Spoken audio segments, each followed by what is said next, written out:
নমস্কার বন্ধুরা, মালতীর হ্যাংলা হেসেলে সবাইকে স্বাগতম।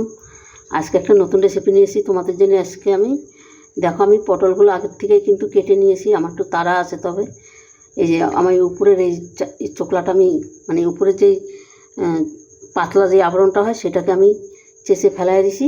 আর পটলগুলো দেখো আমি সুন্দর করে কেটে এইখান থেকে আমি চামচ দিয়ে এই পটলের ভিতরে এগুলো আমি বের করে নিছি। এই দেখো, এই এখানে আমি পটলেরগুলো নিয়ে নিচ্ছি, আর এদিকে ধনে পাতা কুচি আর কাঁচা লঙ্কা। এবার আমি একটা পুর তৈরি করে নিই। পটলটা এই পাশে থাক, একটা পুর তৈরি, এই তো এগুলো তো নেওয়াই হয়ে গেছে। নিয়ে নিচ্ছি তোমার স্বাদ মতন লবণ, আর একটু দিতে হবে, দিয়ে দিলাম একটু হলুদ, সামান্য একটু হলুদ দিলাম, বেশি দিলাম না। এখানে দিয়ে দিচ্ছি চাট মশলা। এই চাট মশলাটা বন্ধুরা আমি ঘরে কিন্তু তৈরি করেছি। আর এখানে কিছু মশলা ভাজা দিয়ে দিলাম, আর একটু গোলমরিচ গুঁড়ো দিয়ে এই গরম মশলা দিয়ে দিচ্ছি। এখানে দিয়ে দিচ্ছি কিছু নারকেল,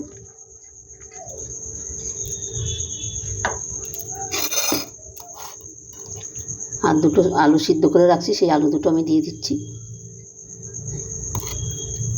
এই পুরো ভরা মশলার পটলটা ভাজা খেতে কিন্তু অসাধারণ লাগে কিন্তু বন্ধুরা, দারুণ দারুণ লাগে। এই দুটো আলু আমি দিয়ে দিলাম, সব কিছু দেওয়া কমপ্লিট। এখানে এবার আমি এটাকে মেখে নিই ভালো করে।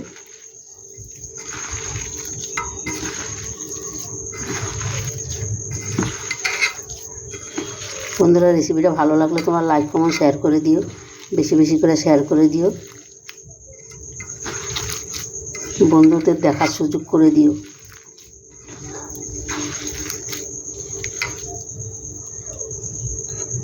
এখানে দিয়ে দিচ্ছি একটা ডিম, দেখো।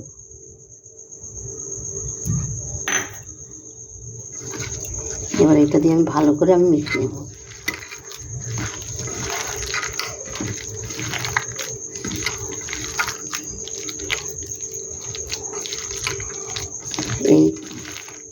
এই পটল ভাজাটা খেতে বন্ধুরা অসাধারণ লাগে। এটা দিয়ে কিন্তু এক থালা ভাত খাওয়া হয়ে যায়। আর এই পটলটা যখন তোমরা নিবে, যতটা পারো কচি পটল নেওয়ার চেষ্টা করবে, তবে ওই ভিতরের এই পুরটা তৈরি করতে খুব ভালো হবে। কারণ দানাগুলো হয়ে গেলে, পেকে গেলে দানাগুলো সব ফেলেই দিতে হবে, তবে পুরটা তখন রেডি হবে না। এবার আমি একটা একটা করে পটলের ভিতরে পুর দিয়ে দেবো। এইভাবে আমি পুর দিয়ে দেবো, সবগুলোই আমি একইভাবে রেডি করে নেব।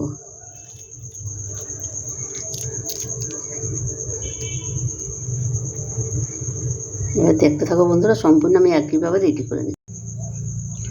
বন্ধুরা, পুরগুলো কিন্তু আমি সম্পূর্ণ ভরে নিয়েছি, আর দেখতে কতটা সুন্দর লাগছে দেখো, অসাধারণ লাগছে কিন্তু দেখতে, খেতেও কিন্তু দারুণ লাগবে। তবে বন্ধুরা, এখানে দেখো কড়াই গরম হয়ে গেছে, তেলও দেওয়া হয়ে গেছে, তেলটাও গরম হয়ে গেছে। আমি এবারে এক এক করে দিয়ে দিচ্ছি।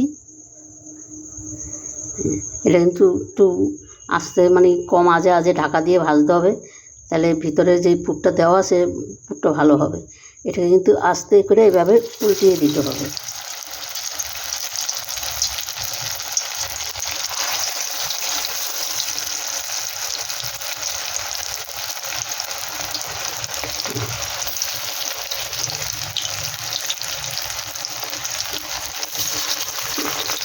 এবার আস্তে আস্তে আমি এটা ঢাকা দিয়ে অল্প আজে এটাকে আমি রান্নাটা করে নিচ্ছি। বন্ধুরা, দেখো পটল ভাজাগুলো কিন্তু আমার খুব সুন্দর হয়ে গেছে, আর দেখো কত সুন্দর হয়েছে কালারগুলো। এবার আমি এক এক করে নামিয়ে দিই। আর এটা বন্ধুরা যখন ভাজবে একটু সাবধানে ভাজবে।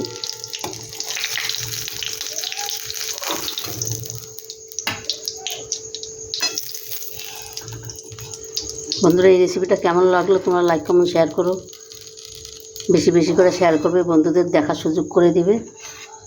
আর রেসিপিটা ভালো লাগলে অবশ্যই প্লিজ প্লিজ আমার চ্যানেলটা একটা সাবস্ক্রাইবার করে দিবে।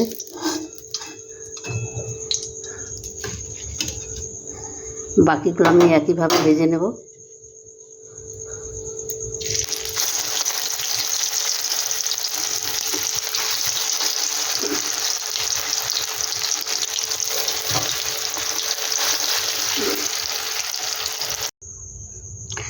বন্ধুরা দেখো পটল ভাজাগুলো কিন্তু আমার সম্পূর্ণ হয়ে গেছে, আর আমি সবকটা নামিয়ে দিয়েছি। আর দেখতে দেখো কতটা সুন্দর লাগছে, লোভনীয়, মনে হয় জিভে জল এসে যাচ্ছে। আর এই পটল ভাজা হলে কিন্তু বন্ধুরা আর কোনো তরকারি লাগে না, এইটা দিয়ে কিন্তু তোমাদের এক থালা ভাত খাওয়া হয়ে যায়। মানে এতটাই টেস্টি হয়, এতটাই দারুণ হয়।